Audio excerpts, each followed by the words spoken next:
Salut à tous, merci de choisir la RTS1 et bienvenue dans votre magazine Tu kiffes, l'émission pleine de peps. Alors, pour ce numéro, nous parlerons de Dirty South. Qui fait le sommaire. Le kiff de ce jour est consacré au phénomène du Dirty South au Sénégal. Interview avec Medmetal et Cannabis. Dans 10 mois, vous aurez Nongodi, micro-trottoir et pour finir, le bêtisier. Pour en savoir un peu plus sur le Dirty South, matez cette compile vidéo carrément Dirty South. C'est parti.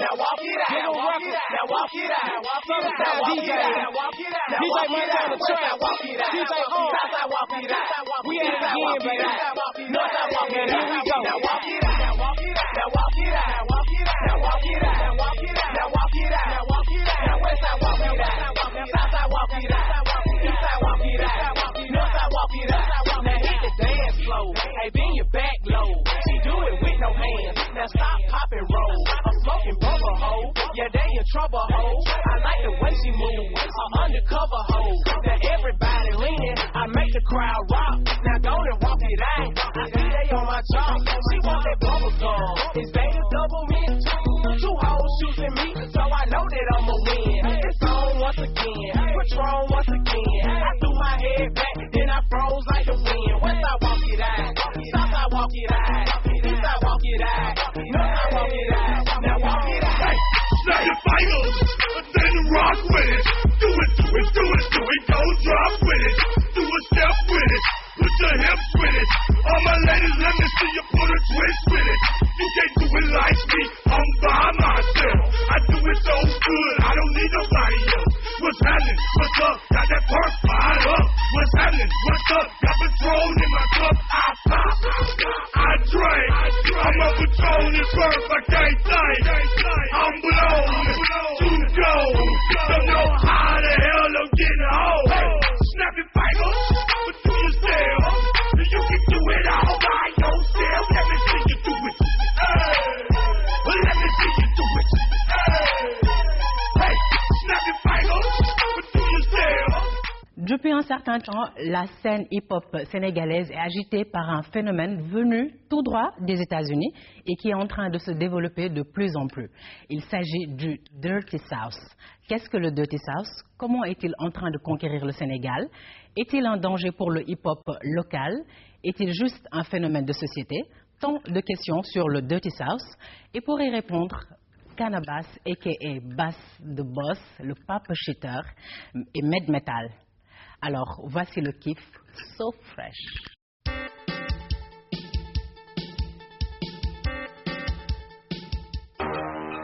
DK City, Medmetal the name. Yeah, come on, let's go.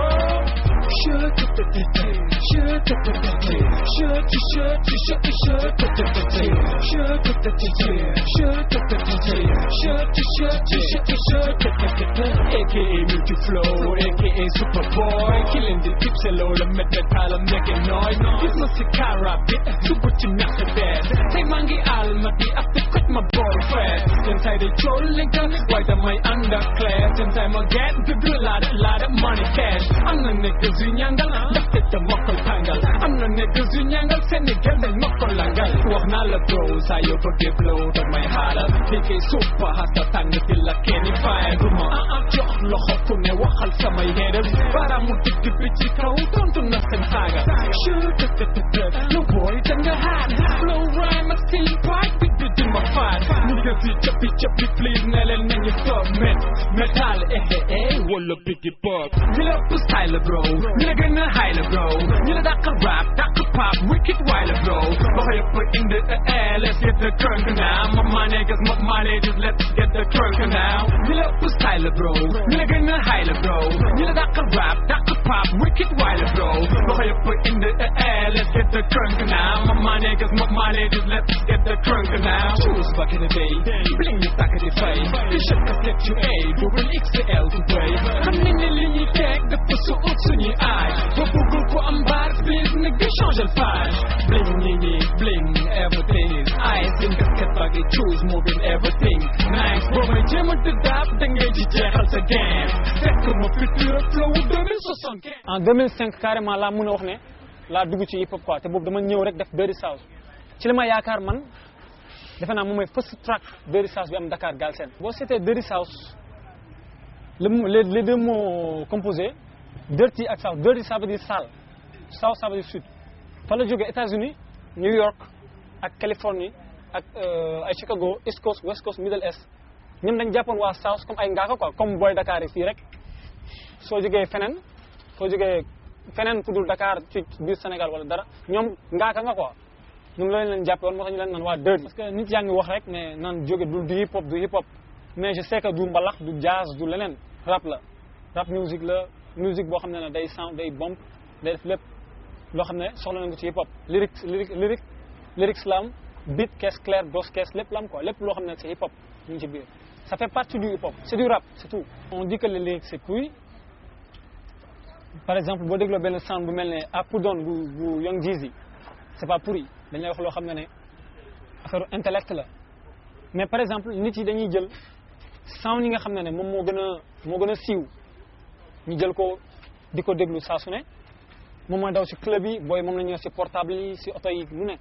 xam nga léegi yooyu la ñuy yor léegi dañuy def benn genre cliché ñoom la ñuy wax loolu la ñuy wax c'est la musique commerciale mooy li nga xam ne mooy daw ci boîte yi affaire yu demee noonu just for the freak pour foo kese la mais ci biir album yi da ngay gis album yi ci biir am na yoo xam ne dafay wax réalité bi am je sais pas méthode bi wala dara affaire yi ay technique la rek day ci utiliser technique pour wax sa message mu jàll c'est tout te mi may gën a développé je sais pas mën na la wax jeune Dakarois peut-être la lay dund en vrai quoi parce que on a beau parler mais jeune Dakarois li ñuy dund par exemple c'est benn milieu la boo xam ne c'est un peu restreint parents yi duñ ko xam carrément et tout mais booy la lañ gëm affaire de solu bling bling gel bi rafet na boîte bi affaire jàng bi tuuti quoi mais di nga développer thème yooyu noonu pour attirer leen ba ñu ñëw bu ñëwee léegi yow mun nga ci sànniwaale sa message mun nga ko def ngay tooñaale li ñuy dund ñoom ñu ci am ci benn je sais pas conscientiser leen foofu noonu. la différence entre ñun ak old school bi je vais dire déjà ñoom ba ñu ñëw lan laa mën a wax tooñu ma leen na mais ñoom maîtriser wu ñoom carrément affaire bi c'est ce que je pense vraiment maîtriser wuñu ko am parce que da nga doon gis benn groupe ne ay rappeurs lañ kii day am reggae maanaam kuy yuuxu xuural baat ak kii day am kuy sol kii di rap loolu c'est pas un groupe de rap dañuy def benn musique def mélo je sais pas xaw ma ay mélo man nañ ñu dajee xaw ma lan bëgg a def la mais ñun on fait du rap pur et dur. Ce qu'on apporte de positif dans le mouvement du hip-hop Galsen, je crois que c'est le show d'abord, le show. De bons beats, on fait danser. Comme avant, les gens ne faisaient pas danser, bon, on est là pour faire danser aussi. En tout cas, on s'adresse aux jeunes de notre âge, je ne sais pas, de notre génération, pour avoir choisi de faire du dirty. En fait, on appelle ça dirty south, mais je ne crois pas que ce soit dirty south. Parce qu'il y a ce qu'on appelle dirty south, en fait, c'est la musique à 3 temps, où il y a des snaps, il y a des A, des trucs comme ça. Mais je veux dire qu'il y a beaucoup de sortes de musique là-dedans. Il y a le trap music, qui signifie trap, ça veut dire piège, ou bien toile d'araignée, quelque chose comme ça. Trap music, ça veut dire quelqu'un qui fait une trap music, c'est quelqu'un qui arrive à accrocher les gens à sa musique. Les gens vont danser et tout. Et puis c'est plus commercial. Il y a le crunk music, là où on répète les mots. Par exemple, crunk, c'est un mélange de mots entre crazy et drunk. Crazy, ça veut dire dingue, je sais pas quoi. Dingue. Et drunk, ça veut dire avoir bu. Le mélange de deux mots, ça s'appelle crazy et drunk, ça fait crunk. La crunk music, avant, ils buvaient, ils nan ba mandi, dugg ci boîte yi yuuxu animé quoi. Boo seetloo ba seet sax dañuy reprendre même vers yi la ñuy jël di ko reprendre comme genre Lil Jon par exemple. Man sama son par exemple dama si wax je sais que américain du ma si wax gis ma si car rapide suba ci Mercedes non ñun sénégalais man sénégalais laa damay ñëw tey je vais dire la réalité quoi li booy di dund je sais pas li ñu ne moon ci clip bi toujours benn oto bu nice nii affaire yooyu noonu non tey da ngay gis booy temps bi tey dalay woon oto bu nice tey suba mu ngi ci car rapide soo mu ngi ci Ndiaga Ndiaye wala je sais pas quoi su gisee ay gàll peut-être dara wala sàqate yooyu mais xam nga loolu mooy réalité bi. gars yi je crois que public bi accueillir na ko parce que déjà les premiers sons yi nga xam ne ñoom ñooy daw ci portable yi tas carrément si dëkk bi da ngay gis booy je sais pas ce qu'on appelle le dirty south boy ñi nekk Galsen ñoo ko fi njëkkee. man je peux citer des noms par exemple je peux citer Canabasse, je peux citer Jumbi, je peux citer Etche Double N, je peux citer Guntaf, je peux citer Hot to Def, Magnum 4, sama nigga yooyu yëpp samay niggas lañ may gain lañ bon li may gis lay wax quoi ci école yi ak yëpp da nga gis seen portable boy yi son yooyu moo si nekk. Je crois pas que Dirty South nekk tendance kese